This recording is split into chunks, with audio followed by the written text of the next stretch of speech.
इस वीडियो के अंदर हम लेवल्स इन एन ऑर्गेनाइजेशन और ऑर्गेनाइजेशन स्ट्रक्चर्स के रिलेटेड एमसीक्यूज डिस्कस करेंगे।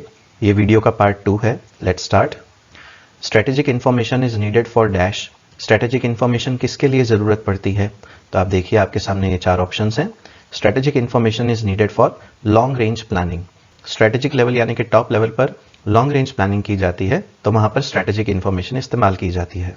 Next question, strategic information is required by हुम। स्ट्रेटेजिक इन्फॉर्मेशन किनको जरूरत पड़ती है? तो आपको देख करके समझ में आ गया होगा। Strategic information is required bye top managers. Top level पर जो मैनेजर्स काम करते हैं वो स्ट्रेटेजिक इन्फॉर्मेशन का इस्तेमाल करते हैं। Next question, tactical information is needed for what. Tactical information किसके लिए जरूरी पड़ती है? अभी आपने स्ट्रेटेजिक के बारे में देखा, अब टैक्टिकल लेवल होता है उसके नीचे का लेवल यानी कि middle level. So tactical information is needed for short range planning. Short range planning यानी कि अपने ऑब्जेक्टिव्स को अचीव करने के लिए जो प्लान्स तैयार किए जाते हैं उन्हें शॉर्ट रेंज प्लानिंग कहा जाता है। Next question, tactical information is required by हुम।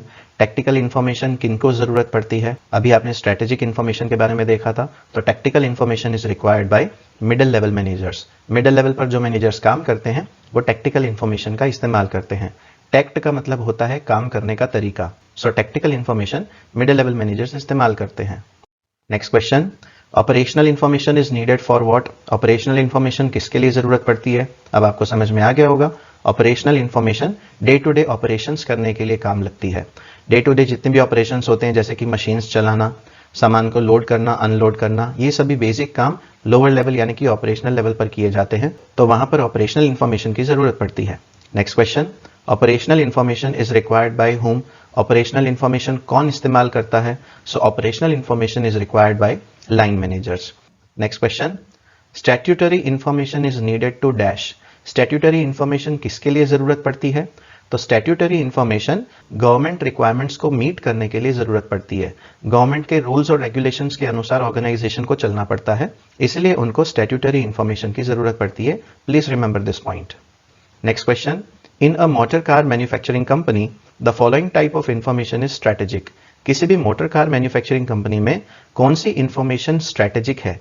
यहां पर मोटर कार मैन्युफैक्चरिंग कंपनी का एग्जांपल दिया है, इसकी जगह पर कोई भी मैन्युफैक्चरिंग कंपनी है तो स्ट्रेटेजिक इन्फॉर्मेशन वो इस्तेमाल करेगी, तो वो कौन सी इन्फॉर्मेशन स्ट्रेटेजिक है? It is decision on introducing a new model. कोई भी कार मैन्युफैक्चरिंग कंपनी या कोई भी कंपनी जो प्रोडक्ट बना रही है, जब कोई नया मॉडल तैयार करती है या फिर अपने एग्जिस्टिंग मॉडल्स में चेंजेस करती है, तो ये टॉप लेवल पर यानी कि स्ट्रेटेजिक लेवल पर डिसाइड किया जाता है। Next question, in a motor car manufacturing company the following type of information is tactical. अभी आपने स्ट्रेटेजिक का देखा था, तो अभी टैक्टिकल लेवल पर कौन सी इंफॉर्मेशन होगी इनमें से?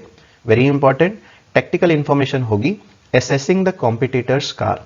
कॉम्पिटिटर कंपनीज की जो मार्केट में कार बिकती हैं, जिनको कस्टमर्स खरीदते हैं, उनकी क्वालिटीज कैसे बेटर है हमारी कंपनीज के कंपैरिजन में, तो वो motor car manufacturing company compare करती है। This is done at the technical level यानी कि middle level. Okay, next question, in a hospital information system the following type of information is strategic. Hospital information system आप assume कीजिए, तो उनमें कौन सी इंफॉर्मेशन स्ट्रेटेजिक होती है यानी कि टॉप लेवल पर इस्तेमाल की जाती है? So it is buying an expensive diagnostic system such as a CT scan. कोई भी मेडिकल इक्विपमेंट खरीदना हो, जैसे कि सीटी स्कैन, एमआरआई स्कैन या कोई भी एक्सपेंसिव इक्विपमेंट्स होते हैं, उनको खरीदने के लिए टॉप लेवल पर यानी कि स्ट्रेटेजिक लेवल पर डिसाइड करना पड़ता है। सो this is the task of the people who have responsibilities eight the strategic level. Okay, next question, in a hospital information system the following type of information is tactical. अभी आपने strategic information का example देखा, अब आप देखिए hospital information system में tactical information कौन सी होगी? So the tactical information is opening a new children's ward. Children ward open करना हो जहां पर बच्चों की देखभाल की जाएगी, एक नया वार्ड ओपन करने के लिए टेक्निकल लेवल पर उसका डिसीजन लिया जाता है। Okay, next question, in a hospital information system the following type of information is operational. पहले आपने स्ट्रेटेजिक देखा, अभी आपने टैक्टिकल देखा था, and now it is operational. तो आपको डिसाइड करना है कि कौन सी इंफॉर्मेशन ऑपरेशनल होगी। So the operational information is preparing the patients bill. Regular basis पर जो पेशेंट आते हैं उनका बिल तैयार करना है, उनसे पेमेंट लेनी है। This all is done at the lower level, means operational level. Next question, in a hospital information system the following type of information is statutory. Statutory यानी कि कौन सी इंफॉर्मेशन गवर्नमेंट को रेगुलर बेसिस पर देनी पड़ती है हॉस्पिटल इंफॉर्मेशन सिस्टम के द्वारा? So it is data on births and deaths.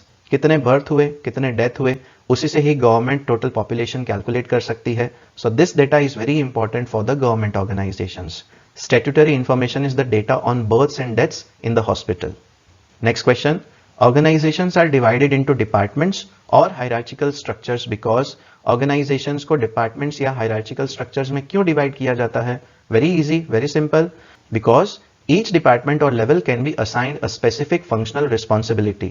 ताकि हर एक लेवल पर या हर एक डिपार्टमेंट को इंडिविजुअल फंक्शनल रिस्पॉन्सिबिलिटी असाइन की जा सके, दी जा सके, इसीलिए ऑर्गेनाइजेशंस को डिपार्टमेंट या हायरार्चिकल स्ट्रक्चर्स में डिवाइड किया जाता है. इससे काम करना आसान हो जाता है. Next question. An example of information to support the strategic management is dash.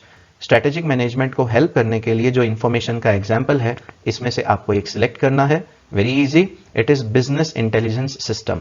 Business किस तरह से काम करेगा, बिजनेस में कौन से रूल्स और प्रोसीजर्स फॉलो किए जाएंगे, ये सब टॉप लेवल पर डिसाइड किया जाता है, यानी कि स्ट्रेटेजिक लेवल पर. So this is that example. Next question. Information systems that monitor the elementary activities and transactions of the organisations are dash. वो कौन से इंफॉर्मेशन सिस्टम्स हैं जो किसी भी ऑर्गेनाइजेशन की एलिमेंट्री यानी कि मेन एक्टिविटीज पर ध्यान देती हैं और जितने भी ट्रांजैक्शंस होते हैं उसके ऊपर भी ध्यान देती है. So it is management level information system या फिर मैनेजमेंट लेवल सिस्टम. इन इंफॉर्मेशन सिस्टम्स को हम MIS भी कहते हैं, यानी कि मैनेजमेंट इंफॉर्मेशन सिस्टम. तो ये मेन एक्टिविटीज पर ध्यान देने का काम करते हैं और कुछ हद तक ट्रांजैक्शंस भी मैनेज करते हैं. सिर्फ TPS केवल ट्रांजैक्शंस मैनेज करेगा, वो एलिमेंट्री एक्टिविटीज पर यानी कि मेन एक्टिविटीज पर ध्यान नहीं देगा. लेकिन MIS ये दोनों काम कर सकता है.